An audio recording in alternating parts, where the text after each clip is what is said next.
Moi,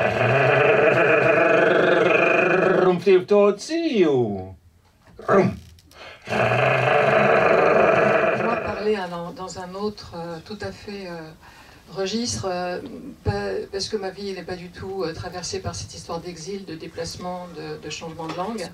Et pourtant, celle qui va parler, c'est celle qui, depuis, comme l'a dit Nori tout à l'heure, depuis 20 ans, dit oui lorsqu'elle me propose de venir parler de ses films, parce que chacun de ces films me met dans une espèce de tumulte très particulier, qui me montre qu'il est bien question dans ces films d'une expérience très profonde, très intime, qui touche bien sûr à l'apprentissage du langage. Je vais prendre un petit papier pour me...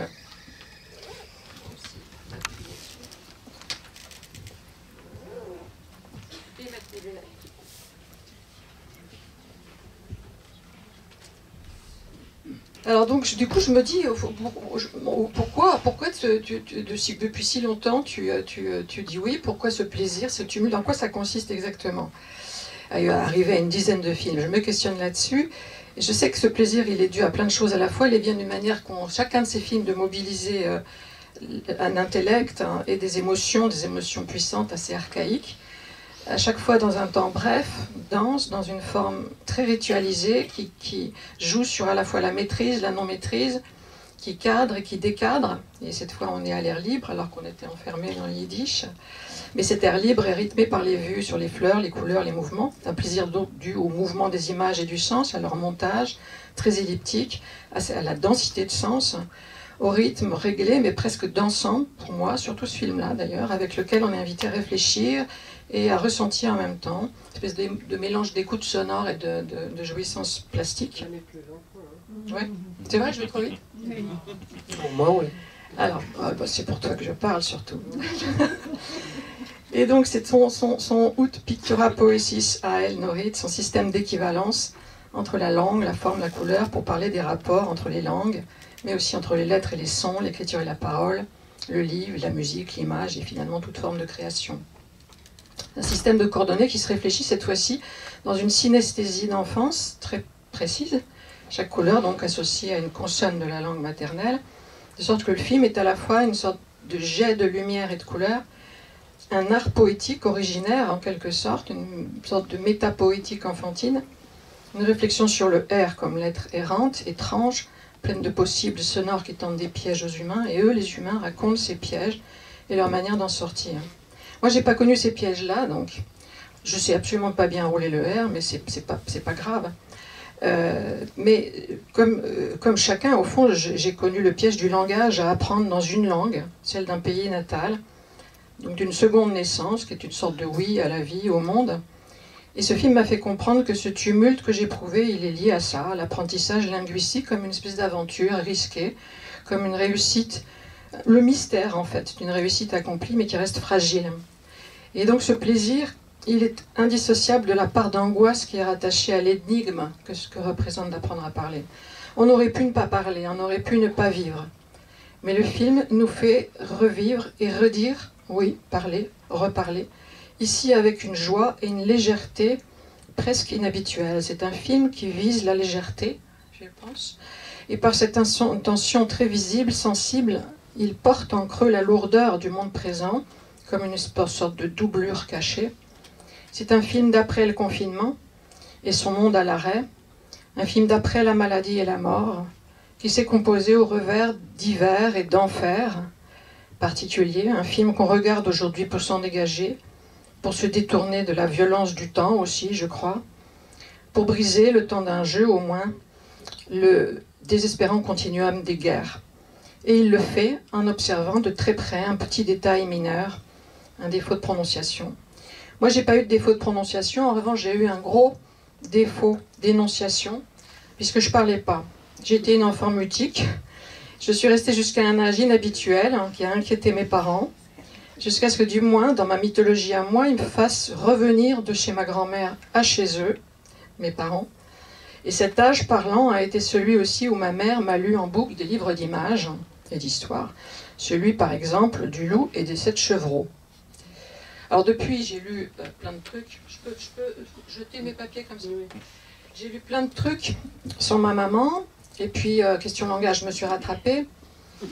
Je me suis même forcée en fait à la parole en faisant de la lecture et de l'écriture mon métier, et du coup je me suis penchée sur ce que disent de l'enfant, ce qu'ont dit les enfants et du langage certains poètes, Baudelaire, Benjamin, de l'enfance et du rapport entre image et langage, tel que le vit le petit enfant et tel que le vit l'enfant qui survit à l'enfance dans l'adulte.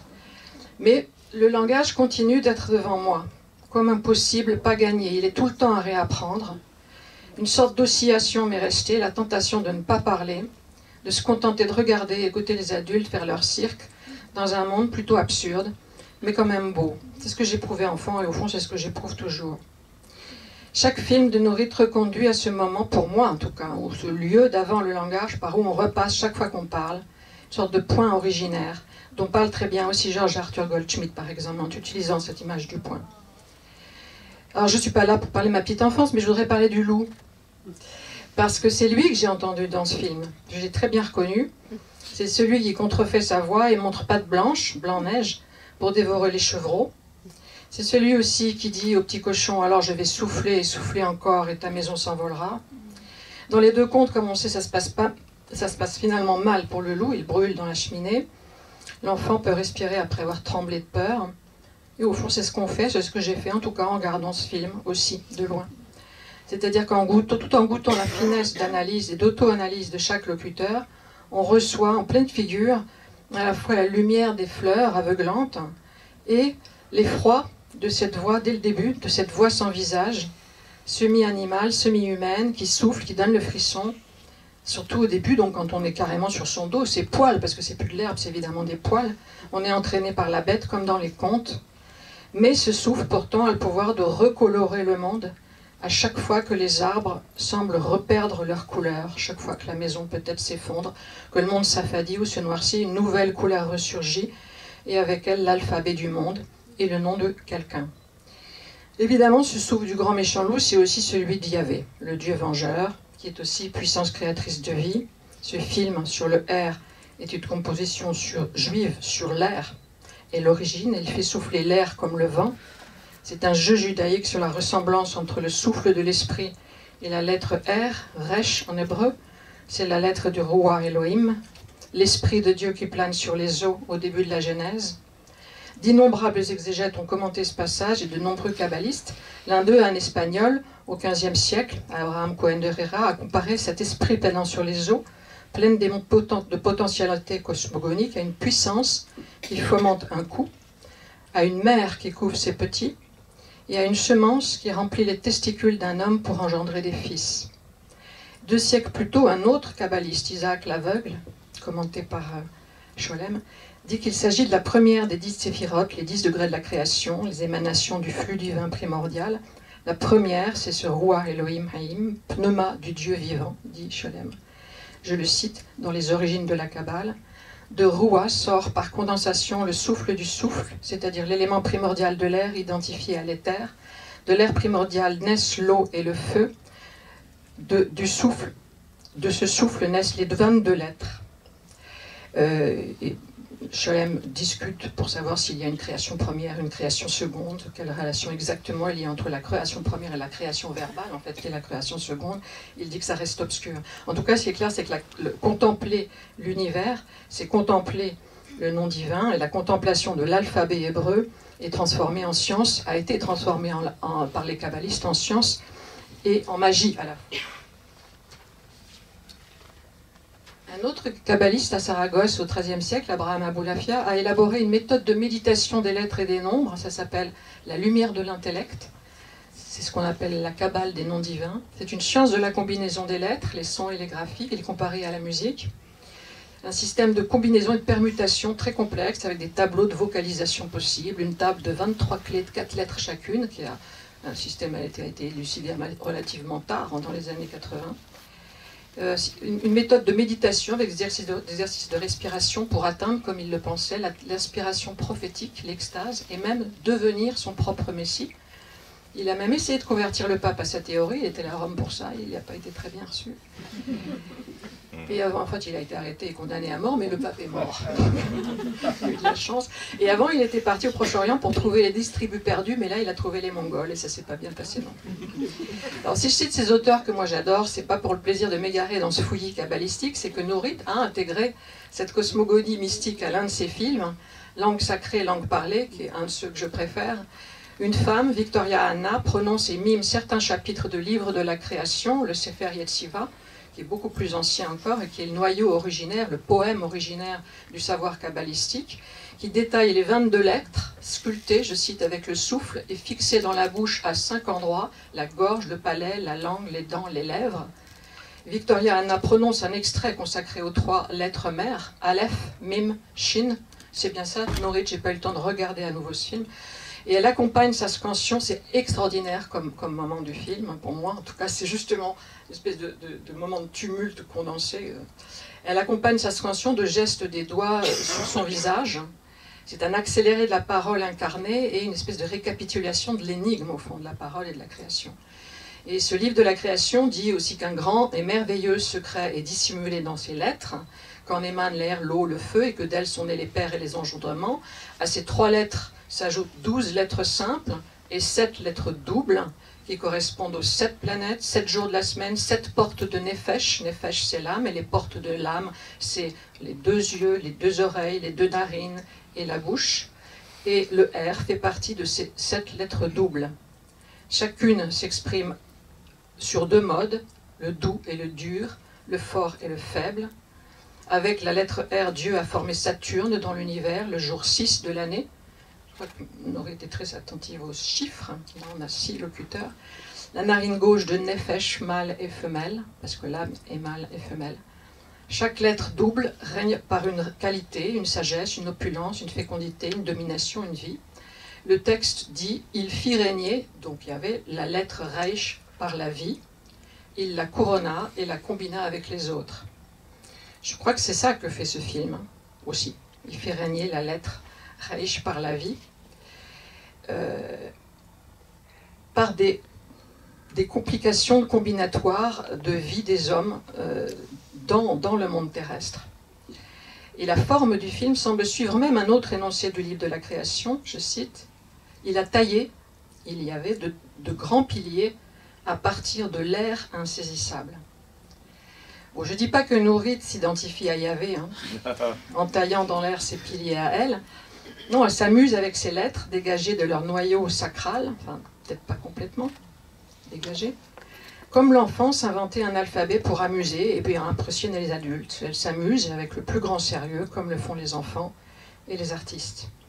Elle s'amuse comme l'avait fait Kurt Schwitters en composant son Ursonate à la manière d'un portrait de Raoul Haussmann, manière anarchiste et constructiviste à la fois, post-dadaïsme, parodique du dadaïsme. Raoul Haussmann, c'était l'ami viennois, peintre et poète comme lui, le Dadazov, comme on disait, auteur de poèmes d'affiches qui interprétait ses poèmes sonores ou poèmes concrets comme des danses du visage. Lui, il se mettait la tête renversée sous une lampe pour danser, pour faire danser son visage. Haussmann, à qui Schwitters avait chippé le thème alphabétique principal, il l'avait multiplié par 50, il l'a transformé en sonate en 4 parties, et a publié ça faisait 40-50 pages, dans son extraordinaire revue Merz, qui changeait de couleur à chaque numéro. C'était en 1932, après 10 ans de maturation du texte. Et un peu plus tard, au fond un an plus tard, leurs œuvres étaient brûlées à tous les deux sur la place publique par l'émeute d'Hitler. Schwitters avait dû quitter l'Allemagne, s'exiler en 1937 en Norvège. En 1918, il s'était rendu célèbre par un poème, Anna Blum, Anna Fleur. Anna, Anna, je fais ruisseler ton nom par gouttes comme du sein doux. On peut te lire aussi à l'envers, Anna. Et il était aussi l'auteur d'un alphabet à l'envers. Schwitters est mort en 1948, et juste avant, il a écrit un texte qui dit ça, une fantaisie, une chose fanfan, la juste chose saisie. Le monde a besoin de tendances nouvelles en poésure et peinterie, les vieilles camelotes ne peuvent plus mentir, mes muses doivent fanfanter si l'humanité veut survivre. Nourrit a confié la déclamation de l'Ursonate à Jan Blanc, qui improvise ensuite pour souffler sur les arbres et les fleurs tout au long. Mais sa voix masculine rappelle la voix féminine de la poète Anna Pic à la fin d'un autre film, Les mots qui restent. Elle raconte l'enfance à Ramat Gan, le flot de mots chantant de la langue persane entre sa mère et sa grand-mère, dont son père, venu lui de Londres, était frustré, tandis que elle, la fille, travaille, s'acharne à améliorer son hébreu. Et puis d'un bond, elle passe à sa pratique actuelle de poète, sound poetry. Elle dit avoir inventé une langue à l'aide de tout ce qui lui est passé par l'oreille et la bouche. Ce qu'elle écrit, dit-elle, est un parcours à l'intérieur de la bouche. Elle parle de flocons de langue venus d'Orient et d'Occident. Et puis elle prononce un de ses poèmes sonores et son visage là se métamorphose. De doux comme sa voix, il devient sec et nerveux et elle se transforme d'un coup en sorcière. Grimaçante, qui jette des sorts, qui prononce des mots doux, qui fait alterner des sons durs et des sons mélodieux ou murmurants. J'ai présenté lors de je ne sais plus quel débat, après je ne sais plus quel film, Norit Aviv comme une rabbine qui nous invite au Midrash. Mais en fait non, c'est elle la sorcière. Avec ses petits ritournelles de retour à l'enfance. Quand j'étais petite, je faisais ceci, je croyais ça. En fait, elle nous piège dans ses rituels magiques pour pénétrer le mystère des langues et du langage humain. C'est une sorcière assez civilisée, enfin, pas trop quand même, et sympa, puisqu'elle nous associe à ses expériences et nous invite à regarder de près le fond de son chaudron, comme pour comprendre ce qu'elle a fait à chaque fois elle-même. Et de film en film, on reconnaît des ingrédients. Une pincée de tradition juive, parfois c'est la substance majeure, mais pas ici. Une pincée de Torah, une pincée de Kabbale, une pincée de christianisme, une pincée toujours de narratif autobiographique, un bout de récit d'enfance et d'histoire familiale, une pincée pour maman, une pincée pour papa, qui sont depuis longtemps partis, mais qui sont toujours là, avec des variations. Tout ça en parlant des langues, de leur pluriel, et du point aveugle au point d'absence qui les réunit et les disjoint à la fois. C'est une formule de Aviva Pedaya qui apparaît dans deux films antérieurs. Et chaque fois, Norit dresse un autoportrait, comme elle dit, en analphabète en 4 langues. Et elle fait tout ça un peu comme les Grecs, à mon avis, préparer la célébration des mystères d'Éleusis. Ces rituels liés au cycle saisonnier de la nature et au mythe de fertilité.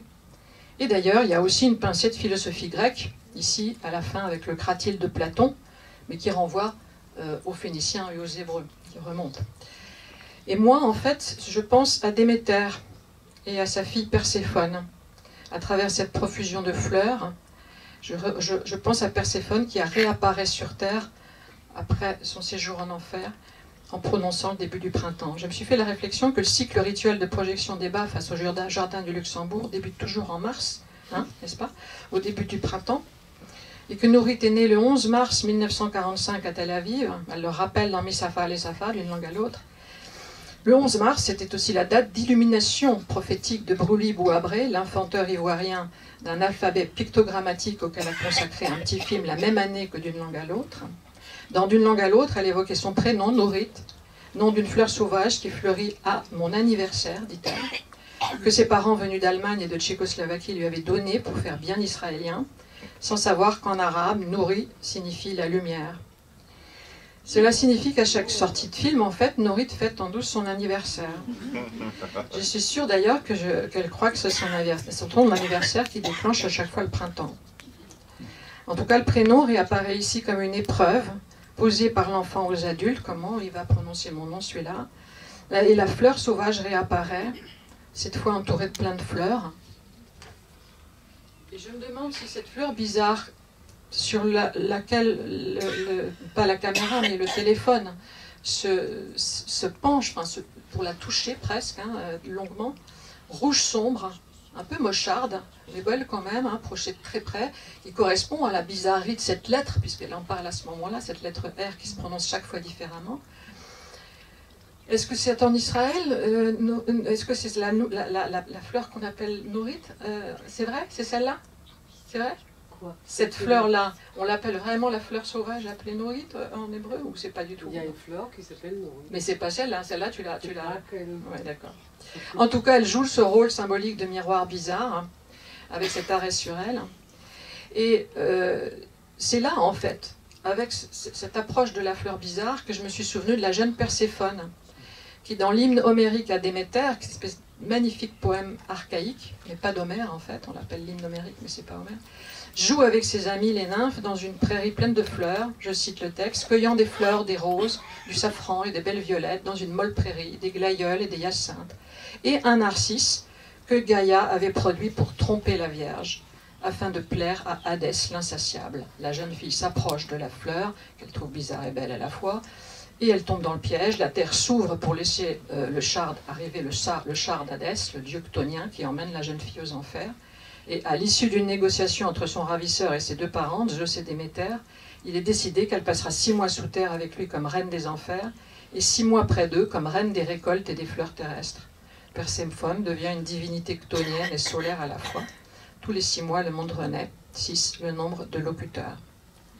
Bien sûr, tout ce mélange de monothéisme et de paganisme se fait en tout bien, tout honneur dans un monde contemporain, profane, assez démocratique, avec des gens qui parlent aussi chacun de leur enfance, de leur langue. Et parmi ces ingrédients, il y a d'autres héritages de la modernité occidentale, on l'a vu, et toujours en fond, il y a l'histoire et sa violence qui gronde plus ou moins fort, celle qui produit les exils, les diasporas, les séparations, les deuils, qui oblige à fabriquer quelque chose pour composer avec la perte et refaire un monde où se créer un lieu d'habitation à partir des déchirures. Mais cette fois, dans ce film, cette violence de l'histoire est presque mise au silence. Elle n'est pas refoulée, mais elle est éloignée, comme assourdie. Dans d'une langue à l'autre, et aussi dans langue sacrée, langue parlée, il y avait une angoisse liée à cette violence de l'histoire. Elle était beaucoup plus présente. C'était la Shoah, bien sûr, d'une langue à l'autre, mais aussi la Nakba. Et l'angoisse de la violence que le sionisme politique avait faite à l'hébreu comme langue sacrée, dans langue sacrée, langue parlée. Ici, bien sûr, il y a de la violence, coloniale en particulier, celle qui a fait du R mal prononcé un danger de mort avec le persil, péril, que les Haïtiens en 1937 ont dû prononcer sur cette rivière qui s'appelle la rivière du massacre, qui rappelle le shibboleth des Juifs traversant le Jourdain. Mais cette violence semble éloignée, sinon surmontée, ce qui d'ailleurs ne correspond pas à la réalité actuelle, puisque le conflit se poursuit ou réexiste aujourd'hui entre les deux pays, République dominicaine et Haïti, sur cette rivière dite du massacre à cause cette fois d'une histoire de prise de cours d'eau à des fins d'irrigation, de sorte que les Haïtiens qui vivent en République dominicaine sont sommés de prouver leur citoyenneté. Et si on fouille l'histoire en amont de ces années 30, on se rend compte qu'avant les deux indépendances, dans les deux nations, il y a eu toute une histoire de massacres coloniaux autour de cette rivière, dite massacre, dès les XVIIe et XVIIIe siècles, entre Français et Espagnols, mais aussi des massacres coloniaux menés par les troupes napoléoniennes afin de rétablir l'esclavage. On apprend aussi que cette rivière avait porté des noms beaucoup plus doux, celui qu'utilisaient les autochtones avant l'arrivée des Européens. Watapan. Dans l'usage espagnol, c'est devenu Dajabon, adaptation de Watapan, et qui signifie aussi un nom de poisson, un bon poisson, donc la rivière au bon poisson, devenue rivière massacre. Il y a aussi une violence paternelle, la cruauté du père norvégien, le dieu qui foudroie avec ses yeux qui jettent des éclairs, qui brandit le R pour traiter son fils de minable, et qui jette son bouquet à la poubelle. Et le tour de parole commence avec cette violence terrible à quoi le film répond tout au long par ses branchages de fleurs non coupées, et donc vivantes.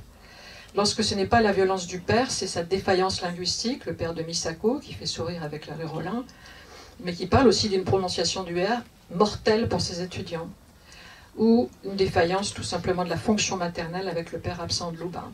Ou bien c'est un père présent qui, avec son roulet, dit gentiment merde au colon, et qu'il est un homme.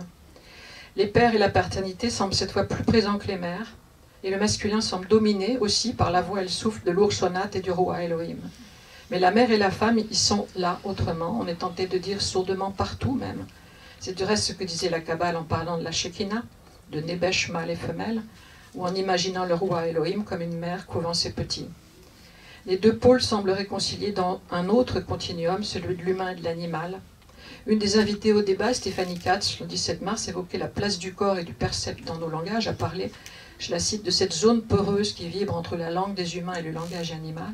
Elle citait à la fois l'enfant sauvage de Truffaut et une éthologue, Fabienne Delfour, dans La peau des dauphins, à propos du langage des dauphins, inséparable de leur monde d'ondes, un langage qui nous est insaisissable donc, mais ce air qui gronde et roule, disait-elle, est comme le dauphin qui nage dans la musique de nos langues. Cette part du vivant que les humains partagent avec d'autres terrestres, un monde infra qui lui fait parler de maternologie. Et c'est sur la parole d'une femme que je voudrais finir aussi, moi, celle de la poète américaine Louise Gluck, qui dans ses recueils tout au long fait parler les fleurs, espèce par espèce. Elle raconte chaque fois des histoires mêlées aux mythes archaïques grecs, en particulier celui de Déméter et de Perséphone.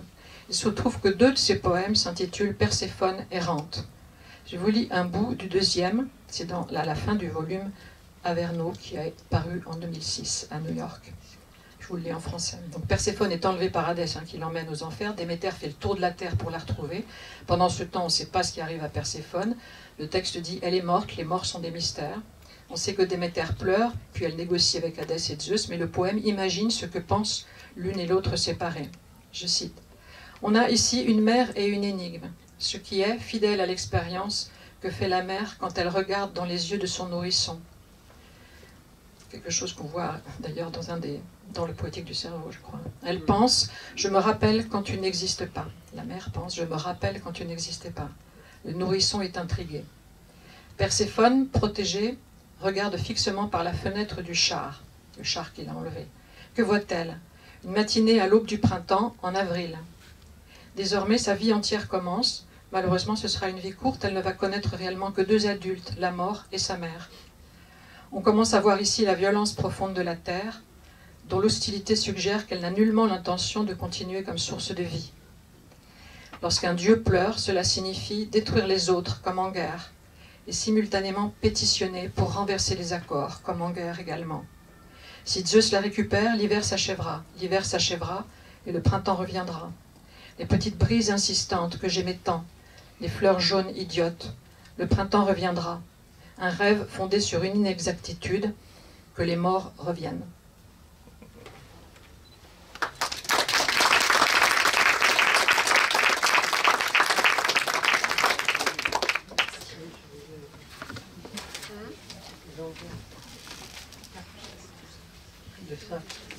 Tu veux le texte?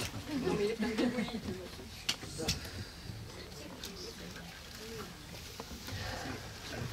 Je trouve incroyable comment tu as fouillé partout, dans tous les sens. C'est extraordinaire, quoi dire. Peut-être je dis juste un petit détail. Comme tu as parlé de Sefer Yetzira et Victoria Hana et les lettres doubles, ce qui est joli parce que les lettres doubles, qui sont doublées en fait par un point dans la lettre. C'est comme ça qu'on double la lettre en mettant. Et les R, les Reich, normalement, comme nous on a appris à l'école dans les cours de grammaire, les Reich ne reçoivent pas ce point pour les doubler. Mais dans le Sefer Yetzira, il est doublé. Et en plus, dans le texte, je me rappelle, Victoria Hana dit Sheva velo shesh. 7 et pas 6. C'est-à-dire que normalement ils sont 6 et là ils sont 7. La 7e est un R qui est doublé par ce point que normalement n'est pas dedans et que là il est dedans et c'est dans le 10e siècle par Saadia Gaon qui se demande pourquoi dans cette Yetzira cette lettre-là qui normalement n'est pas doublée est doublée en se demandant comment elle était articulée, comment elle était prononcée. Et ce que moi je crois que renvoie justement à ce R roulé, parce qu'il est doublé, il est triplé, etc. Voilà, c'est un petit Il y a beaucoup de cabale dans le chaudron, comme je pensais. Petit point sur le R, dans le R. Et je crois que là on va s'arrêter. Merci. Merci. À vous tous.